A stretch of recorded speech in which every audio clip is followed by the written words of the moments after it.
They'll be calling me, they'll be calling me royalty.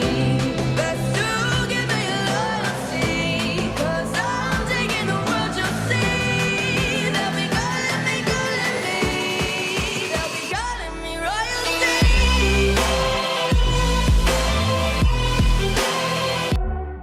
Welcome back, guys. AnimeScale here, and today we are ranking the 20 strongest characters that appeared in the Chunin exams and the Konoha Crush arcs. These two arcs are pretty closely tied together, and we already scaled the Chunin exam contenders a few months ago, so it made much more sense for me to do both in a single video. So now let's get into it. We're starting off this list with Ayate. He was a pretty competent Jonin, to the point where Kabuto ended up reviving him in the War arc. Very skilled in Kenjutsu, we've never seen him performing relevant ninjutsu techniques or using special abilities that were not sword related. Against Baki, he put on a decent fight, but he lost as soon as Baki got serious. Yep, that fight wasn't even close. And in fact, up next on the list is Baki. Not only was he a very powerful Jonin of the Sands, but also one of its council's highest ranking members. His main speciality is wind release, which he's so good at that he can shoot off almost invisible wind blades with just a wave of his hand. He claimed that those wind blades are almost impossible to block, and this might be true, but just for the average Jonin.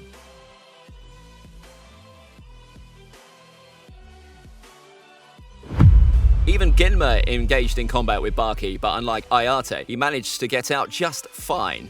He's probably stronger than Baki himself too, seeing as he was Minato's personal bodyguard. But like many other Jonin on this list, he didn't get a lot of space on panel, and the fight with Baki was never shown to us. Very strong Jonin, but this is the highest that I can scale him.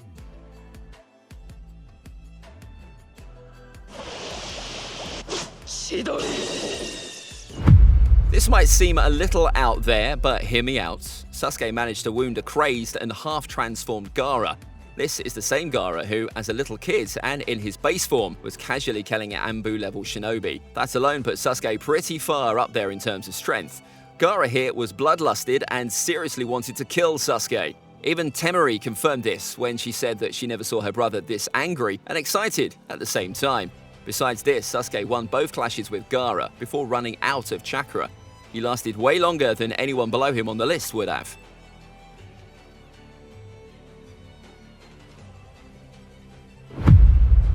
Anko was so talented that Orochimaru picked her out not only to be his student, but he even taught her many of his techniques. She's also the first person who survived having a curse mark, even though she never really uses it. What really puts her on this list is her fight against Orochimaru in the Forest of Death. Now, this is an Orochimaru who was obviously not going all out, but still, for Anko to keep up with the strongest of the legendary Sannin is definitely not something most people could have managed.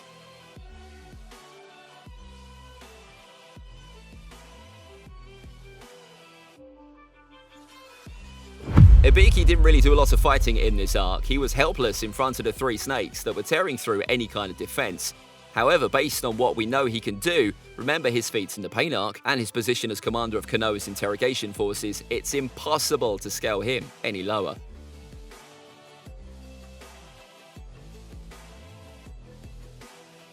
In this arc, Inoichi took on multiple opponents all at once. He used his clan's ninjutsu to make several sound ninja fight against themselves. With the Yamanaka techniques, he can do everything from taking over his opponent's mind to quite literally turning them into vegetables if he feels like it. You definitely don't want to get on his bad side.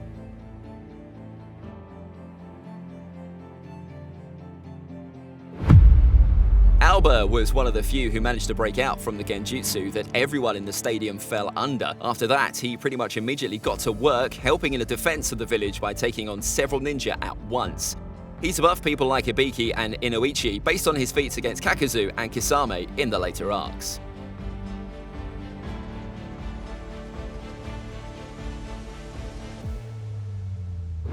The only thing Asuma did in these two arcs was saving Shikamaru from a big group of sound ninja, all of whom were at least Chunin level. This wasn't even a fight, with Asuma just casually cutting through them without breaking a sweat.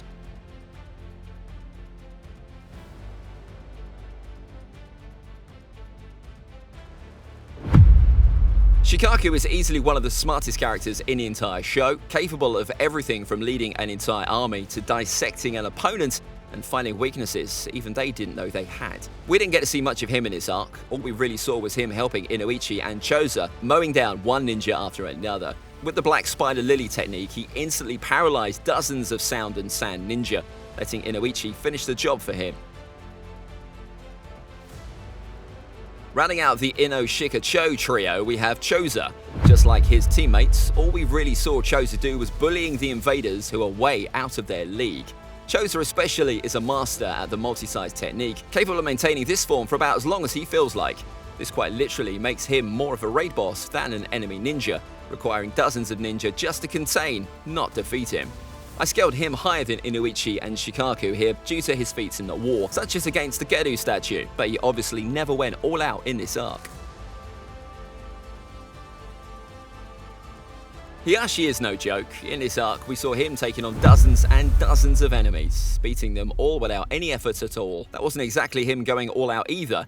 He's the strongest of his clan, which also happens to be the single strongest clan in the village. With all of his clans close quarter fighting style, the Gentle Fist, it's safe to say that it's basically suicide to fight him in a taijutsu fight. I don't know why, but most people seem to underestimate Kabuto. Kabuto was strong from the moment he was introduced, to the point where Jiraiya said that he was at the same level of someone like Kakashi. He was pretty much solely responsible for putting most of a stadium under a single genjutsu, and he's more than skilled enough to take on enemies with more firepower than he himself might have. In fact, in the arc, right after this one, he had an excellent showing against Tsunade, a Kage-level shinobi. Now yes, Kabuto did use her rather excessive weaknesses against her, but that's exactly my point. With his brains, Kabuto can take on and even beat people he has no business fighting, even in part 1.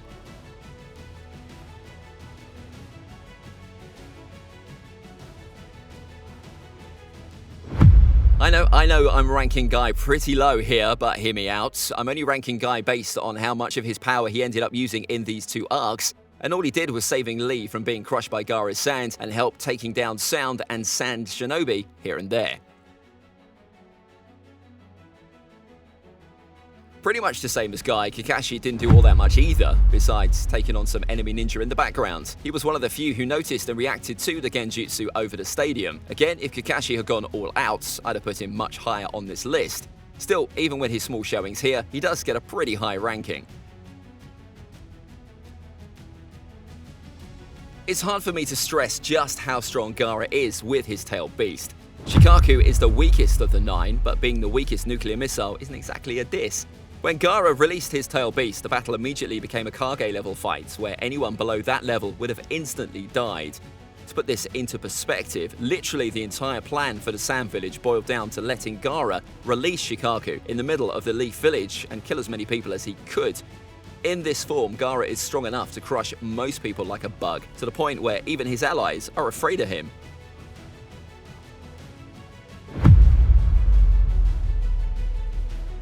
Of course, against Shikaku we had Naruto, who managed to step up and take on this new challenge with the help of Gamabunta.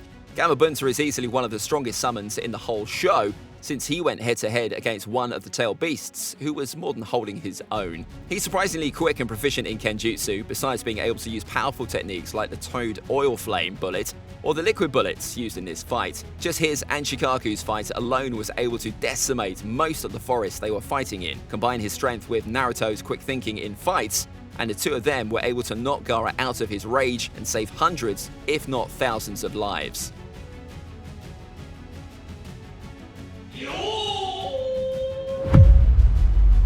Jiraiya only really fought near the end of the arc when he dropped Gamahiro on top of the giant snake that was destroying the village. The only reason I'm not scaling Jiraiya higher is because this is just the kind of thing you'd expect from a Sannin. And besides, this is just base form Jiraiya after all.